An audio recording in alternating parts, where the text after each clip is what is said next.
प्रश्न पहिला. खाली दिलेल्या संख्यांच्या जोड्यामधील पहिल्या संख्येचे दुसऱ्या संख्येशी असलेले गुणोत्तर संक्षिप्त रूपात लिहा. पहिली जोडी आहे 72 आणि 60. दोन्ही संख्या गुणोत्तराच्या रूपात मांडून घेऊ, म्हणजेच 72 60. हेच आपल्याला 72/60 अशा रूपातही मांडता येतं. संक्षिप्त रूप किंवा लहान रूप बनवायचं आहे, त्यामुळे आपल्याला त्यांना भागाकार करून लहान बनवावं लागेल. त्यासाठी दोन्ही संख्यांना एकाच संख्येने भाग जातो का ते पाहायचं. या ठिकाणी 12ने दोन्ही संख्येला भाग जातो. 12 सख्खे 72 आणि 12×5 60 म्हणजेच 5चा भाग जाईल. 6/5 हे संक्षिप्त रूप तयार होईल, कारण यापेक्षा लहान रूप तयार करता येणार नाही.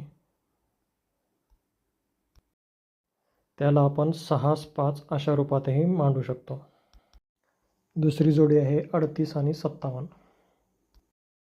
38/57 अशा गुणोत्तराच्या रूपात आपण ते मांडून घेऊ. हेच गुणोत्तर 38/57 अशा रूपातही मांडता येतं. संक्षिप्त रूप बनवण्यासाठी दोन्ही संख्यांना एकाच संख्येनं भागावं लागेल. दोन्ही संख्यांना एकाच कोणत्या संख्येनं भाग जातो हे पाहिल्यानंतर 19ने दोन्ही संख्यांना पूर्ण भाग जातो, म्हणून 19ने दोन्ही संख्यांना भाग घातल्यानंतर 19 दोन्ही 38 आणि 19 त्रिक 57 असा भाग जाईल. यालाच आपण 2/3 असंही मांडू शकतो. तिसरी जोडी आहे 52 आणि 78. दोन्ही संख्या गुणोत्तराच्या रूपात मांडून घेतल्या. यालाच आपण 52/78 असंही मांडून घेऊ शकतो.